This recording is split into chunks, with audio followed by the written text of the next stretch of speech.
You bought it on a whisper. A fragment of a conversation, a headline that promised a revolution, a post from a stranger online who seemed to hold the key to effortless wealth. There was no plan. There was no study.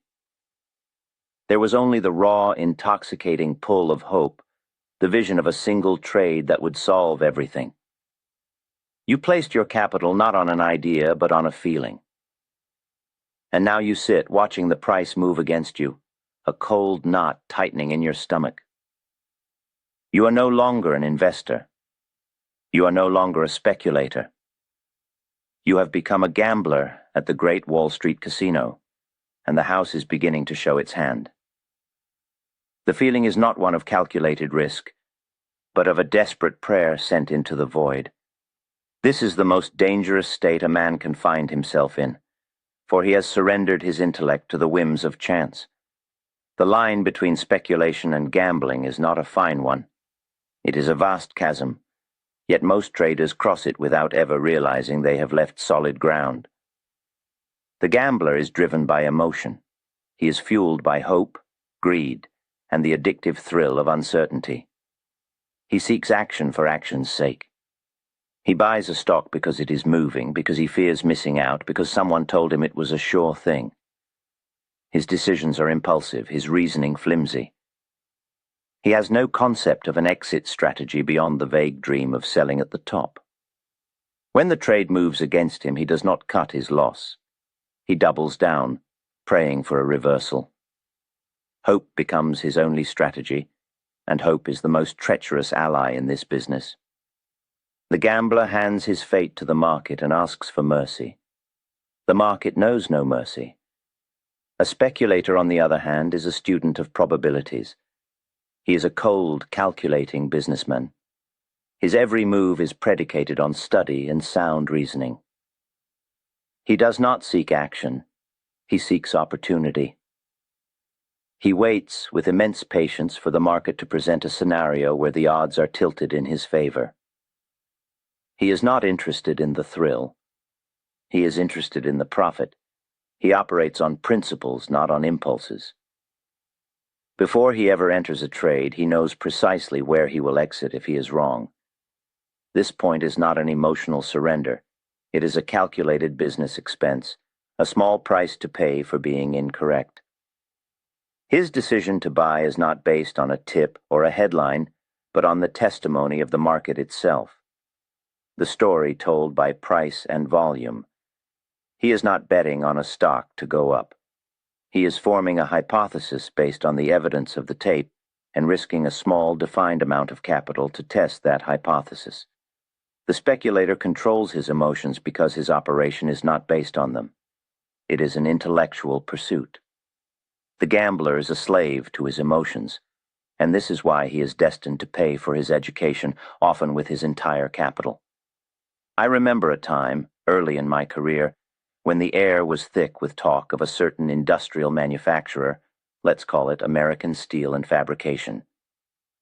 The stories were magnificent. They had supposedly developed a new, cheaper method for producing high-tensile steel, a breakthrough that would grant them immense government contracts for bridges and naval ships. The newspapers were full of it. The talk in every brokerage house was of American Steel. The public, the crowd, was buying it with both hands. The price was climbing daily, each tick upward a fresh validation for those who had jumped aboard. It was a classic bull market story, the kind that makes men feel like geniuses. But I was not listening to the stories. I was watching the tape, and the tape was telling a different story. Yes, the price was rising, but on what kind of volume? I observed that on the days of the most exciting news, the price would gap up in the morning as the public rushed to buy, but the volume would be surprisingly light for such a move. Then, as the day wore on, immense blocks of stock would appear for sale, quietly, methodically, absorbing all the public's buying and then some. The price would struggle to hold its gains into the close. The next day, another positive rumor would circulate, the public would buy the open, and again the large silent selling would commence. The stock was being fed to the market. This was not accumulation by insiders who believed the good news. This was distribution. The large operators, the men who truly knew the company's condition, were using the smokescreen of good news to unload their shares onto an eager and uninformed public. A gambler would have seen the rising price and the positive headlines and bought more. He would have felt the euphoria of the crowd and mistaken it for a signal. A speculator sees the conflict between the story and the market action. The market action is the truth. The story is the bait. I saw that the path of least resistance was soon to be downward. The selling pressure was immense, but it was being disguised. When the public's buying power was finally exhausted, there would be nothing left to hold the price up. I did not argue with the tape. I did not bet on the story. I began to sell American steel short, quietly. At first, the position moved against me slightly. The price would nudge a new high, and the crowd would roar with approval. A gambler would have panicked, felt the fear of being wrong, and covered his position. But my analysis was sound. The tape showed the selling was not abating. I held my position. I even added to it when the price rallied weakly, offering a better price to sell at. My risk was defined. If the stock broke out to a significant new high on tremendous volume, it would have meant a new force had entered the market and my thesis was wrong. I would have taken my small loss. But that did not happen. Finally, the day came when the news broke. Not the news of a revolutionary steel process, but of a canceled government contract and overstated earnings. The truth came out. The selling was no longer silent. It was a deluge. The floor fell out from under the price. Panic selling hit the market like a wave. Those who had bought on hope were now selling in terror, desperate to salvage anything they could. They had no plan. Their only plan was to get out. In a matter of days, the stock lost over half its value. The gamblers were ruined. They cursed their luck. They cursed the insiders. They cursed the market. But they never blamed their own method or lack thereof. They had made a bet on a story, while I had made a speculation based on the evidence of the tape. It was not luck.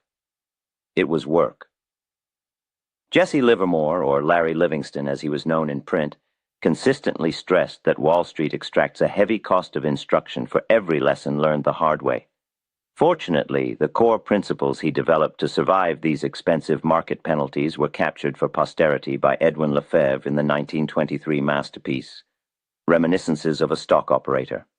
It stands as the finest possible literary training ground, allowing you to absorb decades of painful operational experience without ever having to risk $1 of your own capital.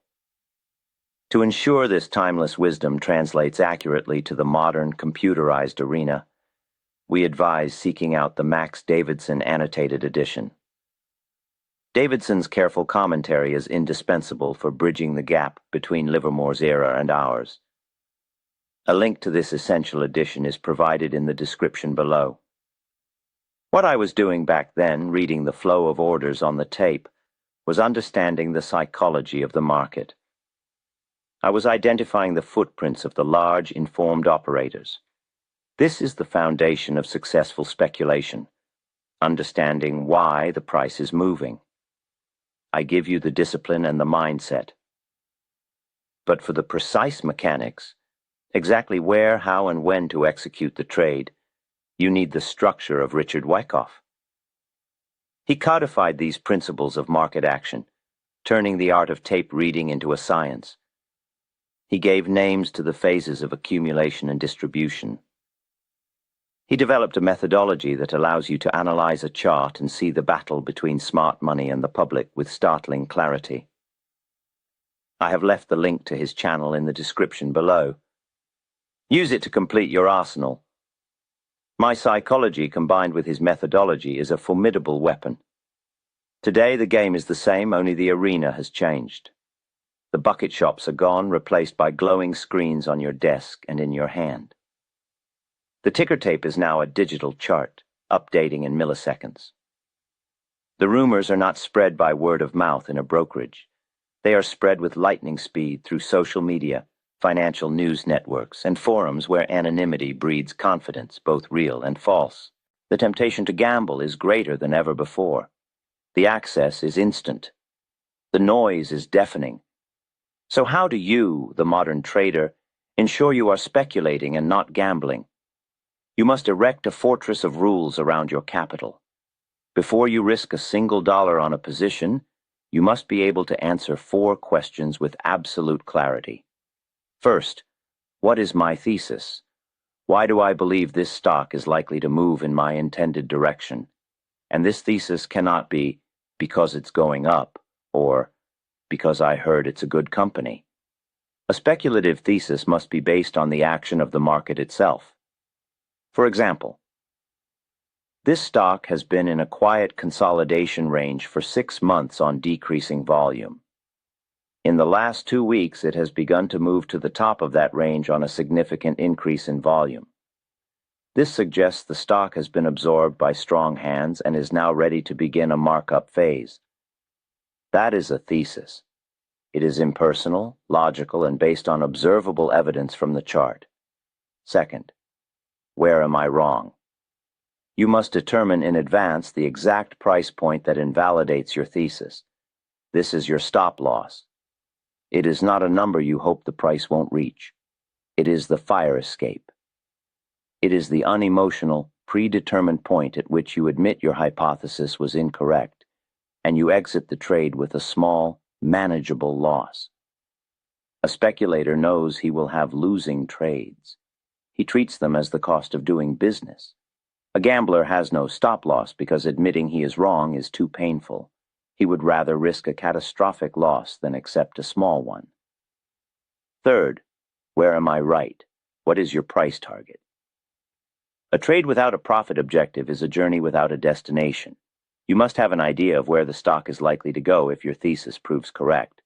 This helps you evaluate the risk-to-reward ratio. Is the potential profit 3, 4, or 5 times greater than your potential loss? If not, the speculation may not be worth the risk, even if the thesis is sound. Find a better opportunity. Fourth, how will I manage the trade? Will you sell the entire position at your target? Or will you sell a portion and hold the rest with a trailing stop to capture a larger trend?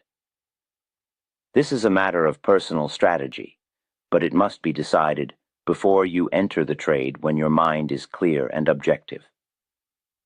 Making these decisions in the heat of the moment, when you are subject to greed and fear, is a fatal error.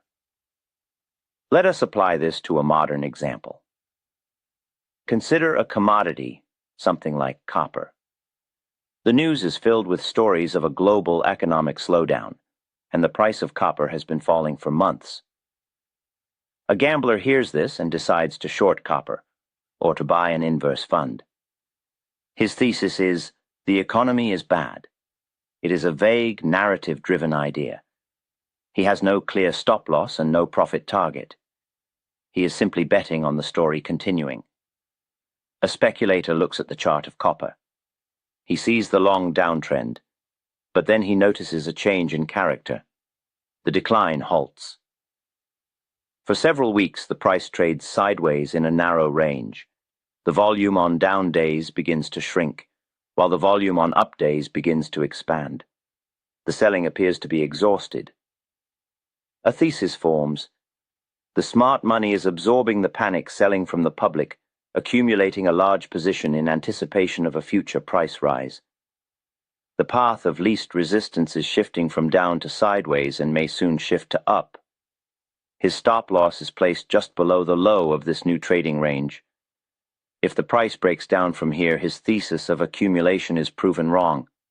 His initial target is the top of the last major swing high in the downtrend. The potential reward is 4 times his initial risk. He has a plan for trade management. This is the work of a speculator. He is not betting. He is executing a well-defined business plan.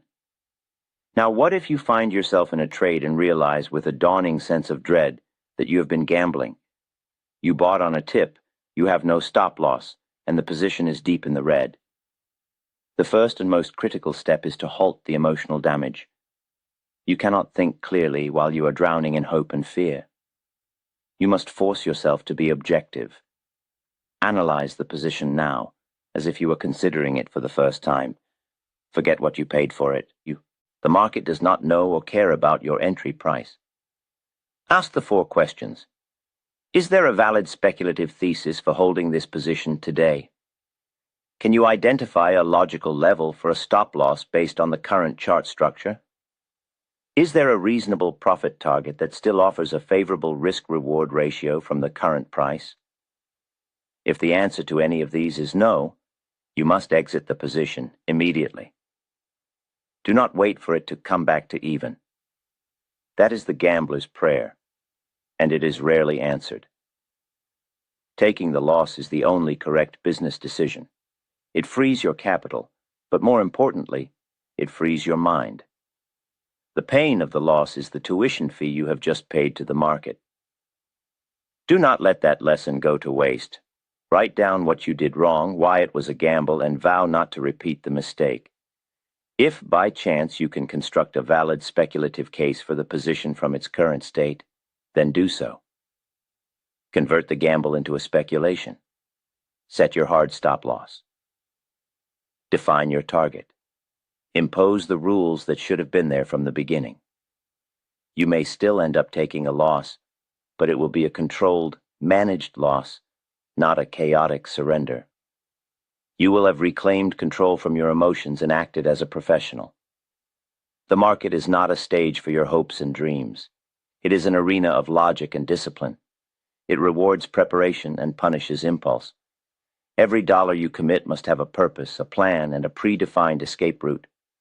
Speculation is an intellectually demanding pursuit that requires constant study, patience, and emotional control. It is a business, and you must treat it as such. Gambling is a surrender to base instinct, an expensive form of entertainment disguised as an investment strategy. Understand this distinction. Burn it into your mind, and you will have taken the single most important step away from the path of financial ruin and onto the road of consistent professional trading. The tape tells a story.